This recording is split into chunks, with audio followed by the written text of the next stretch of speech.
for the average citizen to remain ignorant about global warming, say, or ozone depletion, air pollution, toxic and radioactive wastes, acid rain, topsoil erosion, tropical deforestation, exponential population growth. Jobs and wages depend on science and technology.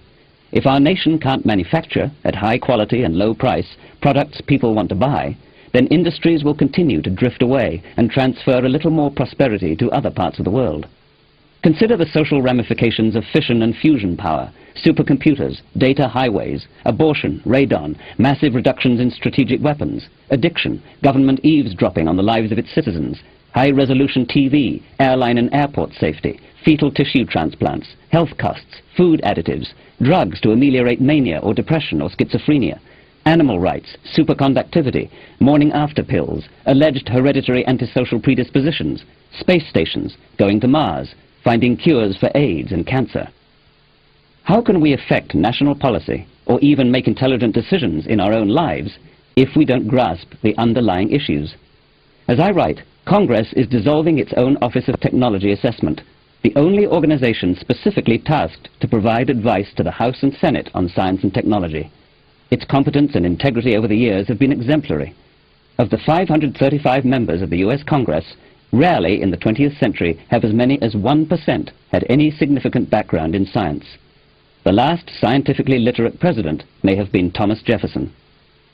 So how do Americans decide these matters? How do they instruct their representatives? Who, in fact, makes these decisions, and on what basis? Diseases that once tragically carried off countless infants and children have been progressively mitigated and cured by science.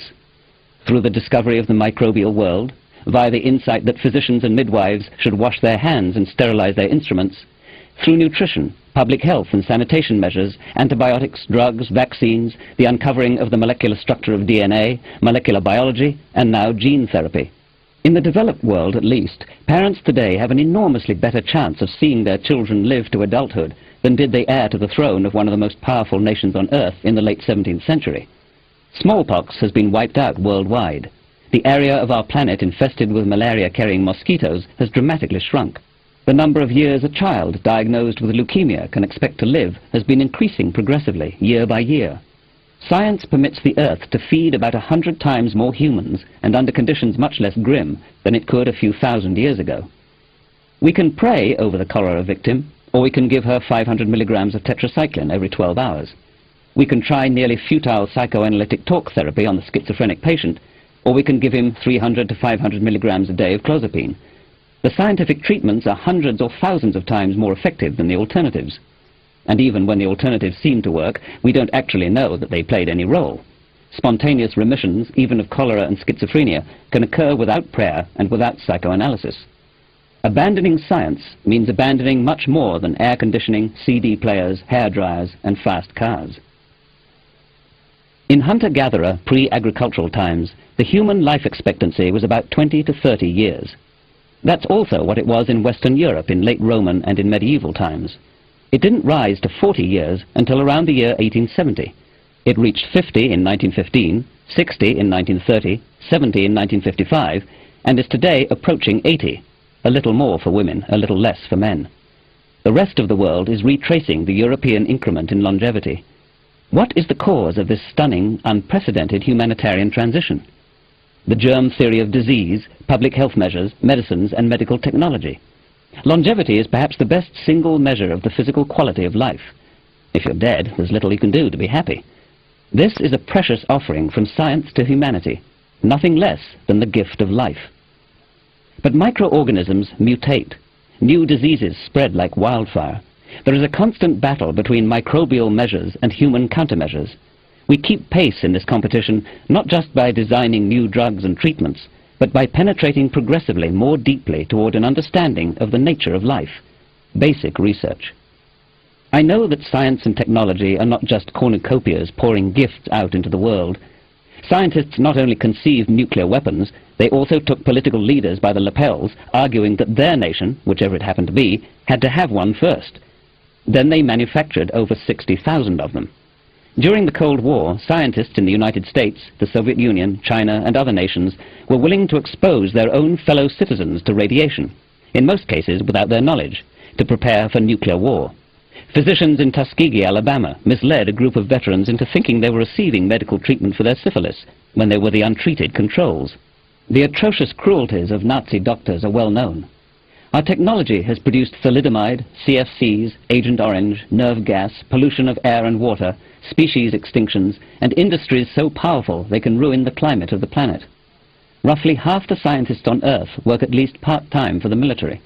While a few scientists are still perceived as outsiders, courageously criticizing the ills of society and providing early warnings of potential technological catastrophes, many are seen as compliant opportunists or as the willing source of corporate profits and weapons of mass destruction, never mind the long-term consequences.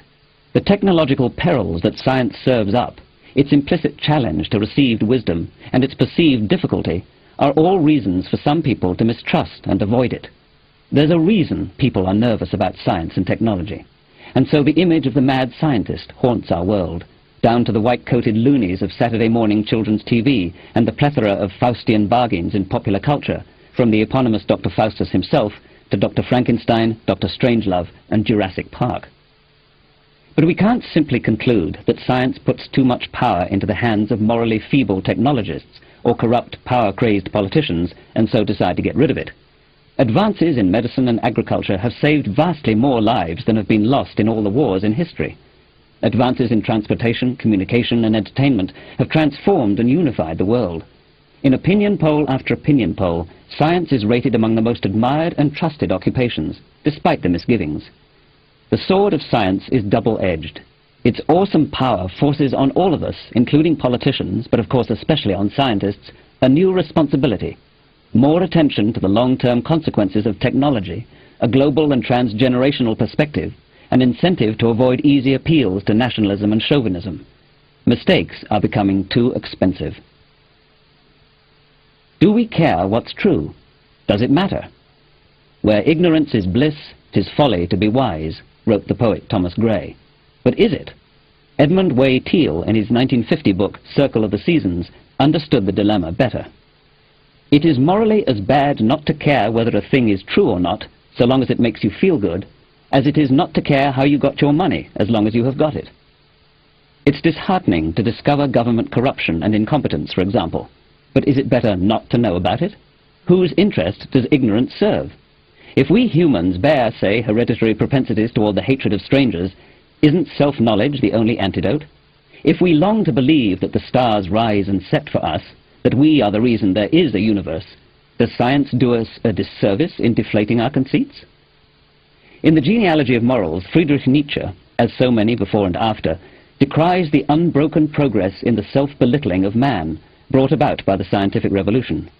Nietzsche mourns the loss of man's belief in his dignity, his uniqueness, his irreplaceability in the scheme of existence. For me, it is far better to grasp the universe as it really is than to persist in delusion, however satisfying and reassuring. Which attitude is better geared for our long-term survival? Which gives us more leverage on our future? And if our naive self-confidence is a little undermined in the process, is that altogether such a loss? Is there not cause to welcome it as a maturing and character-building experience? To discover that the universe is some 8 to 15 billion and not 6 to 12,000 years old improves our appreciation of its sweep and grandeur. To entertain the notion that we are a particularly complex arrangement of atoms and not some breath of divinity, at the very least enhances our respect for atoms. To discover, as now seems probable, that our planet is one of billions of other worlds in the Milky Way galaxy, and that our galaxy is one of billions more, majestically expands the arena of what is possible. To find that our ancestors were also the ancestors of apes ties us to the rest of life and makes possible important, if occasionally rueful, reflections on human nature. Plainly, there is no way back. Like it or not, we are stuck with science. We had better make the best of it. When we finally come to terms with it and fully recognize its beauty and its power, we will find, in spiritual as well as in practical matters, that we have made a bargain strongly in our favor. But superstition and pseudoscience keep getting in the way, distracting all the Buckleys among us, providing easy answers, dodging skeptical scrutiny, casually pressing our awe buttons and cheapening the experience, making us routine and comfortable practitioners as well as victims of credulity. Yes, the world would be a more interesting place if there were UFOs lurking in the deep waters off Bermuda and eating ships and planes, or if dead people could take control of